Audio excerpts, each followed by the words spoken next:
Ladies and gentlemen, the story you are about to hear is true. Only the names have been changed to protect the innocent.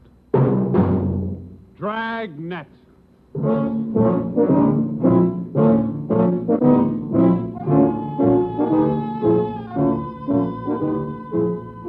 Dragnet, the documented drama of an actual crime, investigated and solved by the men who unrelentingly stand watch on the security of your home, your family, and your life. For the next 30 minutes, in cooperation with the Los Angeles Police Department, you will travel step by step on the side of the law through an actual case from official police files, from beginning to end, from crime to punishment. This is the story of your police force in action. Dragnet.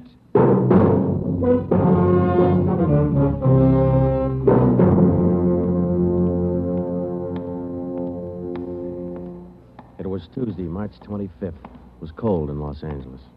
We were working the night watch out of homicide. Detectives in Los Angeles work in pairs. My partner's Ben Romero. He's a sergeant, so am I. My name's Friday. The boss is Ed Backstrand, chief of detectives. I was on the way back from the record bureau, and it was 13 minutes past 11 when I got to room 42. Homicide. That's a hot shot. Somebody grab it. I got it, Ed. At 1245 East Doheny Street, 1, 2, 4, 2 5. officers shot. At 1245 East Doheny Doheny Street, Street. 2 officers. Shot. What have you got, Friday? Read it. 2 officers shot. Where's Romero? Right here, Skipper. Okay, you've got one to roll on. Get going.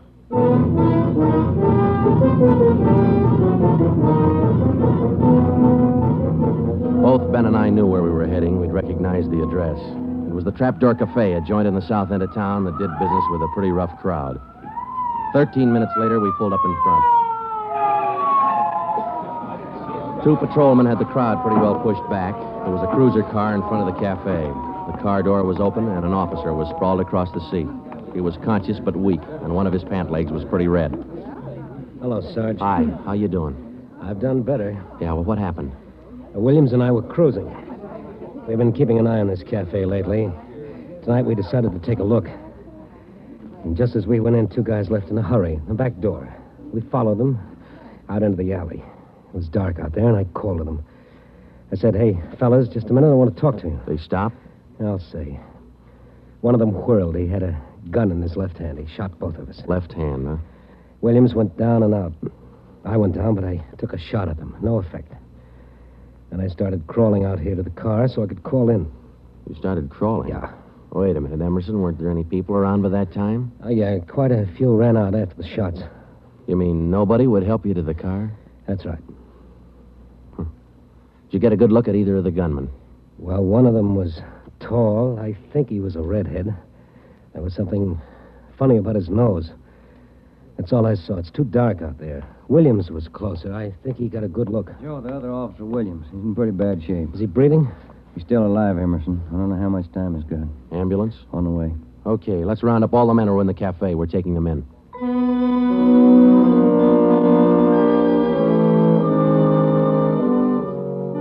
We took all the men back to the city hall. There were 23 in the Trapdoor Cafe at the time of the shooting. We questioned all of them. One of them said there had been a redhead in the place, but he couldn't describe him. Ben and I left the interrogation room, and we went back to the squad room. Friday, Romero. Got a minute? Yeah, Ed. Come on, Ben. Sit down. Okay. Did you get anything from those people you questioned? Nothing we could use. How's Williams? It's pretty bad. When do they operate? As soon as he comes out of shock. Probably in the morning. You boys will be there. Yeah, we will. When the surgeon digs that slug out, get it and mark it for evidence. Yeah. Skipper, them 2 men shot without asking any questions. They must be hot. Yeah. Same thing occurred to me. When we get that slug, the ballistics can tell us whether that gun's been used on other jobs. We got enough of their modus operandi to have the statistician give us a run-through on the IBM now. One of them is left-handed, and he shoots quick. Okay, be in surgery tomorrow morning at 9.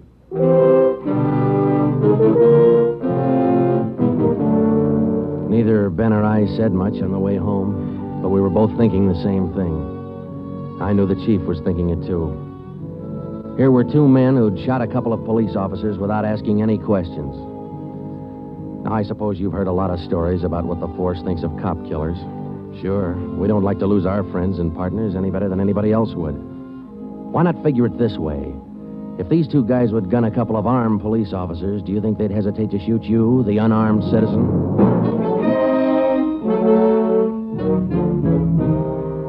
The next morning at 9 o'clock, Ben and I had scrubbed up and we were in surgery. Williams was on the table. The surgeon started in. A lot of minutes later, he got the slug.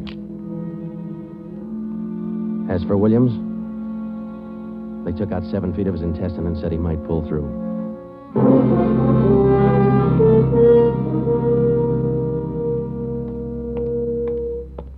Joe, here's the report from ballistics. The slug they took out of Williams come from a .44 Smith & Wesson. The same gun was used in a liquor store killing about a month ago. You call the statistician? Yeah, She's running all the cards on previous shooting through the IBM machine. She ought to be through about now. Let's take a look. Okay, come on. Hi, Helen. Just a second. Okay.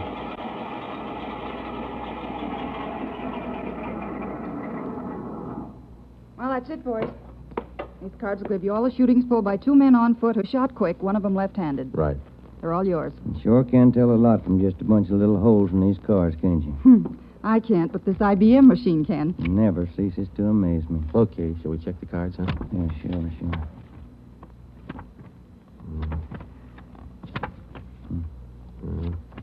Wait a minute, Ben. Here we are. Huh? Yeah. Here's that liquor store killing ballistics tied the Smith & Wesson in on. Same gun that Emerson Williams was shot with? Well, it checks out. The liquor store was in the same neighborhood as the Trapdoor Cafe. Same gun, huh? Got to be. How long ago? A month ago, yeah. Ben, take the DR number off this card and let's pull the crime report on that job.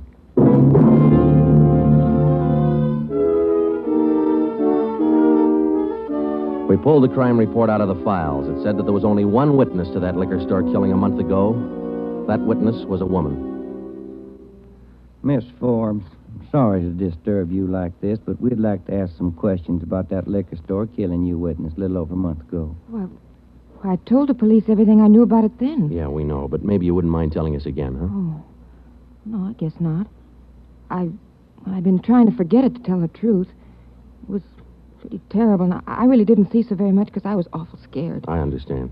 But try to describe again just what happened, will you? Well, it was about 10 o'clock at night. I was walking down the street toward home when I realized I was all out of cigarettes. Well, I was right in front of the liquor store then, so I went in. The clerk was behind the counter, and there were two men standing there arguing. What's the idea of changing your mind? I thought we was going to get bourbon. No, let's get the wine. I want bourbon. Costs too much. Wine's good enough. The rest of them want bourbon, too. We better talk to them. Well, okay. We'll be back when we make up our mind, mister. Two men walked out of the store, and the clerk smiled at me and shrugged his shoulders. I bought a pack of cigarettes and turned to leave. But just then, the two men came back in again, and each of them had a gun in his hand. This is stick up, mister. The clerk just sort of crumpled to the floor. I couldn't believe my eyes, but that's just how it happened. The men said this is a stick-up, and then they shot him right away. Get over against the wall, lady, or you'll get the same. One of them punched the no sale on the cash register. I was shaking so I almost caved in. He scooped the money out of the drawer and stuffed it into his pocket. And then the other one went over to where the liquor clerk was lying face down. He knelt down beside the clerk and he put his gun against the clerk's spine. Then they both ran out of the store. Oh, it was terrible. That clerk, he was lying there helpless and wounded, and they deliberately... Yeah, Miss Forbes, I understand. Oh, Miss Forbes, you said that both of the men had guns. Yes. One of the guns was black, and the other was sort of fancy looking. What do you mean, Miss Forbes? Well, it was real shiny. Nickel-plated? I wouldn't know about that, but it was shiny. There were two guns, huh? Yes. Well, now about the men themselves. Well, I was so scared their faces just didn't register with me. The one who shot the clerk in the back was sort of stocky. That's about the best I can do. You mentioned in the report that one of the men was left-handed. Yes, I do remember that. Uh-huh. Look, Miss Forbes, this is very important to us. One of the men was a redhead? Redhead? Why, no, I didn't see any redhead.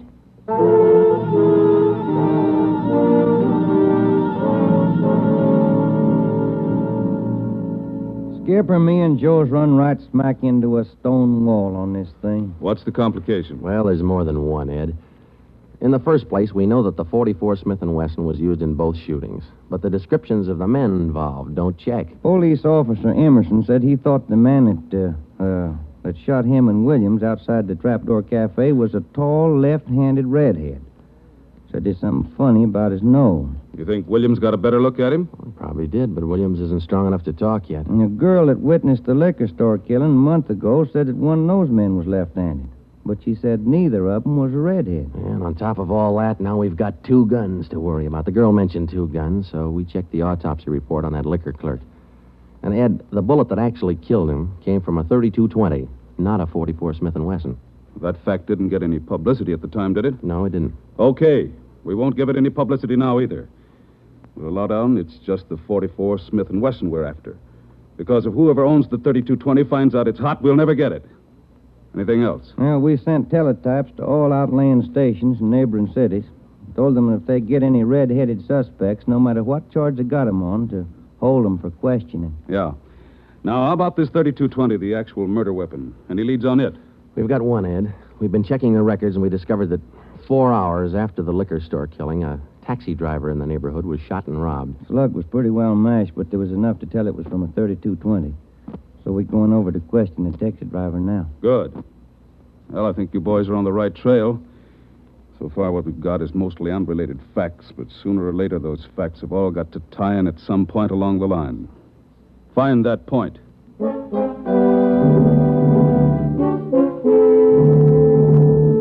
find the point. Find the tie-in.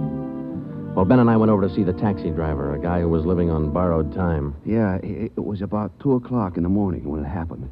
I got a call to pick up a fare near 105th and Avalon, you know. Yeah. Mm-hmm. Well, I got there. Somebody came over, pulled open my cab door, and said, "This is a stick-up." Then blew it. You let me have it. Just like that, huh? Yeah, just like that. Same deal as others, Joe. Itchy trigger finger. Yeah. Did you get any kind of a look at the fella? Look, no, it's too dark. Uh-huh. Hey, according to the report, you got shot in the chest. Yeah, that's right. Oh, you're maybe wondering how come I'm still alive, huh? I'll tell you, pal, it's like something you'd see in a bad movie, you know? I'm carrying a few silver dollars with me, 9 of them to be exact. So I decided to stick them in my breast pocket. Well, mister, that just saved my life. The slug hit them silver dollars. It's one for the book, huh? Yeah, you said it. Well, thanks very much. Say, incidentally, we had a little trouble finding you today. You weren't at the stand you operated out of last month. Oh, look, I'm not only not at my usual stand, I'm not driving a hack no more. Oh? Look, after what happened, are you kidding? No, I don't want to push my luck any further than it's been pushed. Yeah, I figure I had it, you know?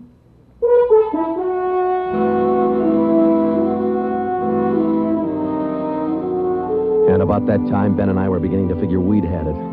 We were getting nowhere fast.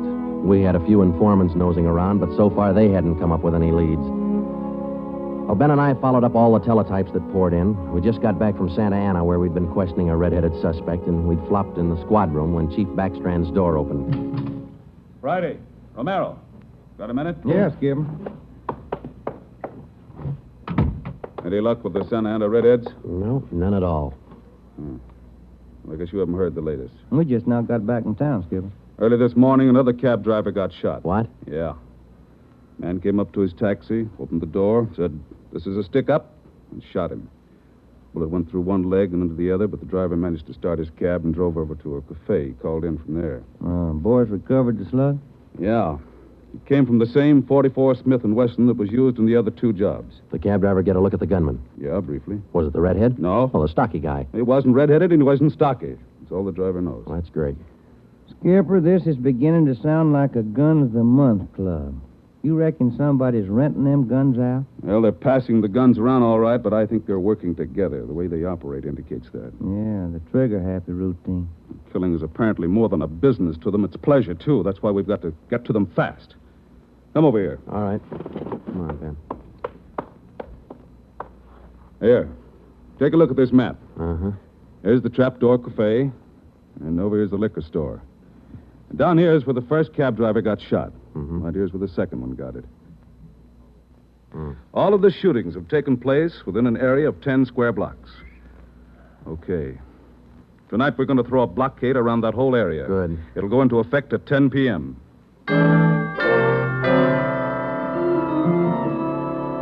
At 9:45 p.m., cars and officers started drifting into the area by twos and threes.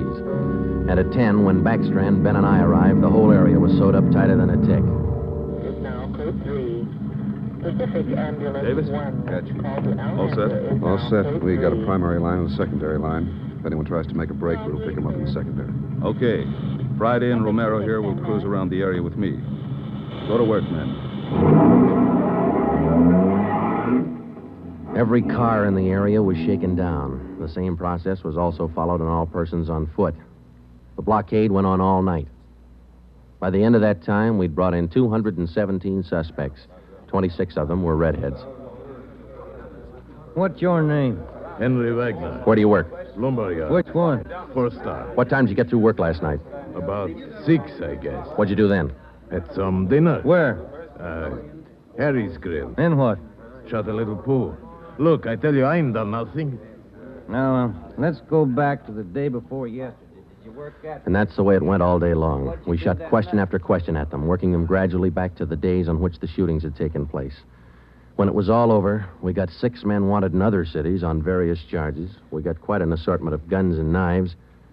But as far as the shootings were concerned, we got nothing. Well, I guess that's the last of them. Oh, I was running out of questions there at the end. You two boys better go on home, get some sleep.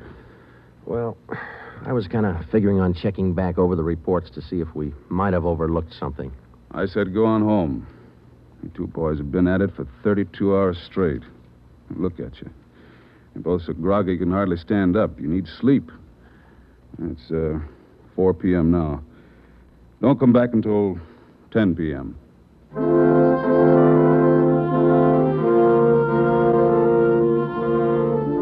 When I walked into the squad room at 10, Ben was already there. An informant had just phoned in a new lead. He told Ben he'd heard about a gang that had been hanging out down around the DeVere bungalow court in the south end of town. We knew that the DeVere was close to the Trapdoor Cafe, so we went over to talk to the manager. Joe, I've been meaning to ask you. You checked on how Williams is getting along? Yeah, I did. I called the hospital this afternoon. It's going to be all right. Oh, that's fine. Well, here we are. Yeah, manager's office. Still got a light on.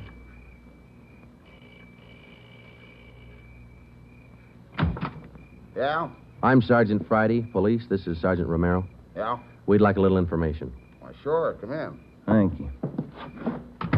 What can I do for you? Well, did you hear anything about a gang that hangs out down around here anywhere? Gang? Why, no. How about your tenants here? Any of them ever been in trouble, to your knowledge? No. This ain't exactly the best neighborhood in town, but we try to keep things under control. Once in a while, one of them will get out of line, but when that happens, we heave them out of here. You heaved anybody out lately? Yeah, I did. Fellow and his wife a few weeks ago. They had a fight in one of the bungalows.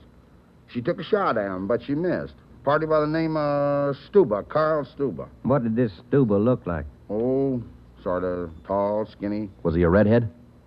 No. Now, we'd like to take a look at that bungalow that he lived in. Sure, sure. Help yourselves. Down the end there, number 5.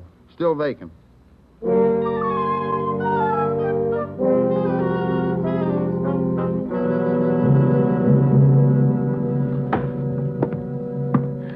Well, I guess that does it. Stuba didn't leave a thing behind.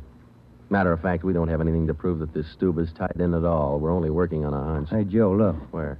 Up on the wall there, just by the window. Oh, yeah. Yeah, that plaster there, it's newer than the rest. You got a knife? I sure have, boy, and I'm carving. That manager'd be awful unhappy with me if he was here. Yeah, he would. Yeah, it might. Hey, Joe, here it is. A slug. They plastered right over it. Okay, dig it out, and let's hope it matches. It matched. The slug from the wall came from the same .44 Smith & Wesson that had been used in the other shootings. So now we had a name to work on, Carl Stuba. But he'd done a good job of dropping out of sight. Well, the next day, Ben thought he had another lead. I've just been talking to another informant, Joe. He says he heard that there's a fella down in that neighborhood been trying to sell a gun lately. What kind of a gun? Nickel-plated with steer horn handles. Nickel-plated? Well, maybe that's our .44 Smith & Wesson. Maybe. Did the informant know who this man was? Said the feller's name was Alonzo. Yeah. Alonzo who? Just Alonzo. That's all he knew.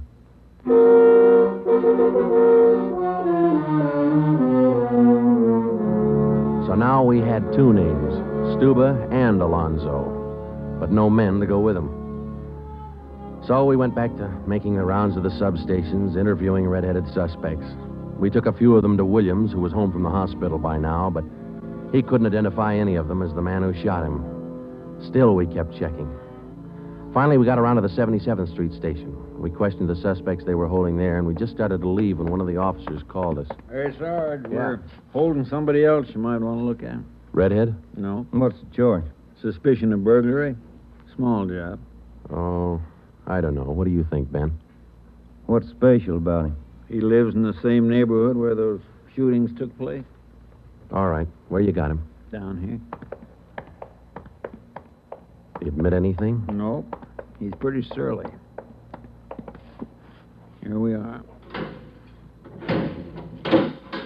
Thanks. Hi. What do you want?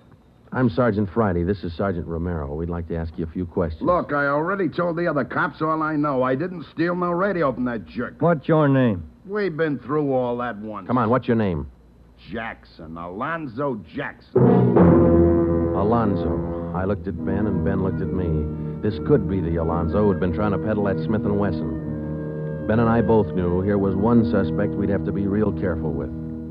Alonzo, according to the records, this burglary you're suspected of took place on the night of the 27th. Look, how many times do I have to tell you guys they didn't have anything to do with it? You got an alibi for that night? Sure, I got an alibi. I was out with a couple of friends. I can tell you. What's your friends' names, Alonzo? One of them's Crandall, the other Stuba.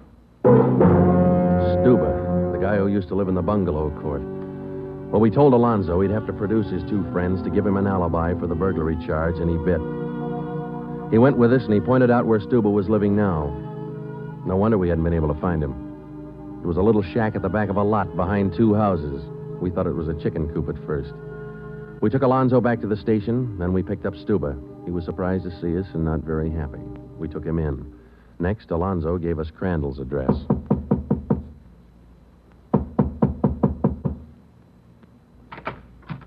Yeah? Mr. Crandall in? No. Will he be back soon? I don't know. Who are you? Sergeant Friday, Sergeant Romero, police. What do you want with him? Oh, nothing important, lady. We just wanted him as a witness. Oh. Well, I don't know just when he'll be back. Probably an hour or two. Okay, thank you.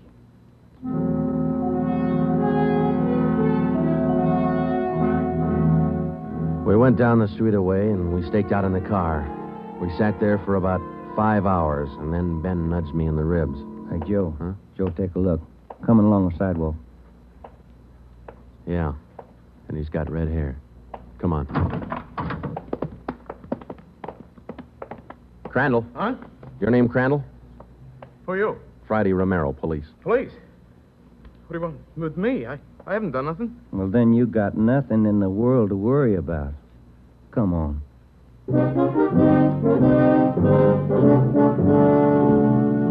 We questioned Crandall for an hour, but he wouldn't give an inch. Denied everything. Then we put him in a car, and we drove over to Officer Williams' house. I left Ben in the living room with Crandall while I went in Williams' bedroom.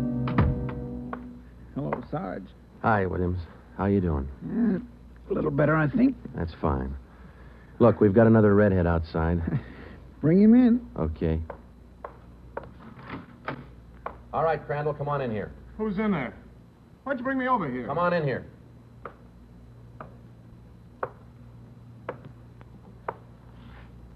How about it, Williams? That's the guy. No, I'm not. That's the guy that shot me. Well, Crandall? No. Yeah. It was an accident. I didn't mean to shoot him. It was an accident.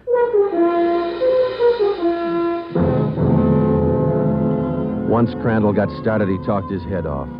He also admitted being in on the liquor store killing, but insisted he was only the lookout. We took him back to the station and got his whole story down on a tape recorder. Yeah, he was left-handed. Then we went back to Alonzo, who didn't know we had Crandall's confession. We met the chief in the hall outside the room where they were holding Alonzo. About ready to tie the knot? Oh, hope so, Chief. But Alonzo hasn't given any yet, and we still haven't found those guns. We've got one of them.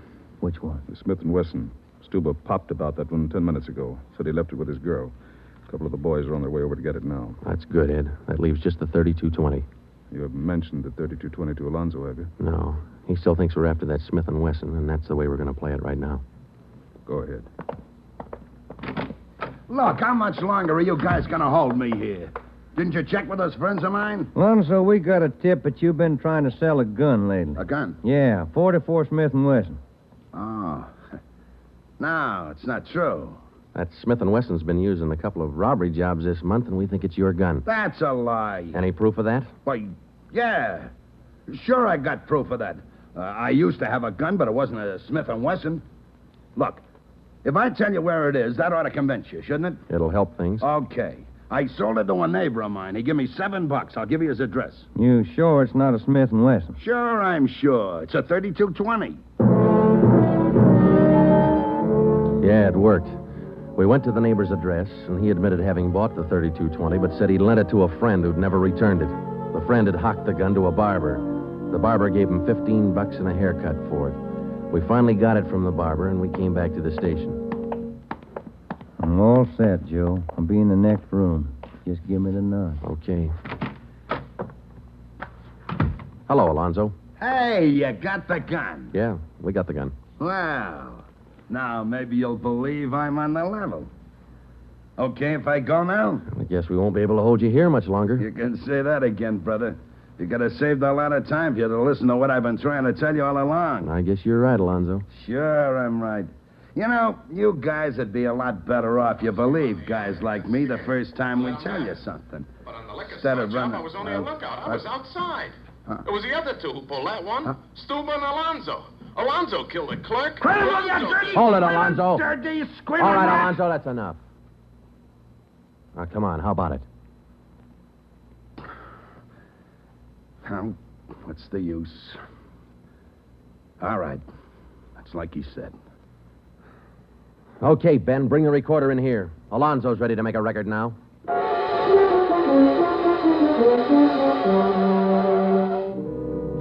By playing back Crandall's statement that we'd recorded earlier, we got a full confession from Alonzo.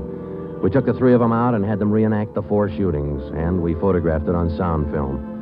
Crandall, the redhead, was the one who'd shot the 2 police officers, but he was only the lookout for the liquor store killing, which explains why the girl witness didn't see him in the store.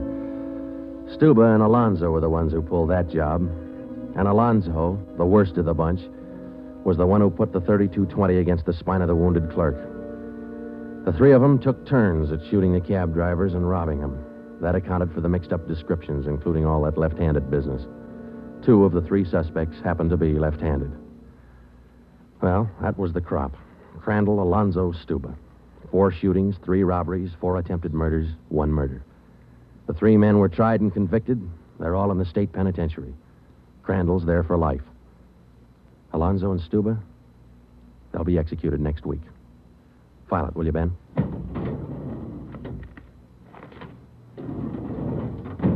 Case closed. Dragnet.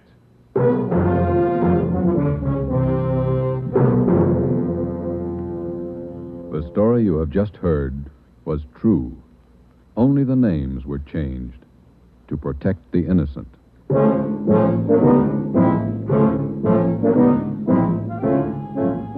You have just heard the second in a new series of authentic cases from official files. Technical advice for Dragnet comes from the office of C.B. Horrell, Chief of Police, Los Angeles Police Department.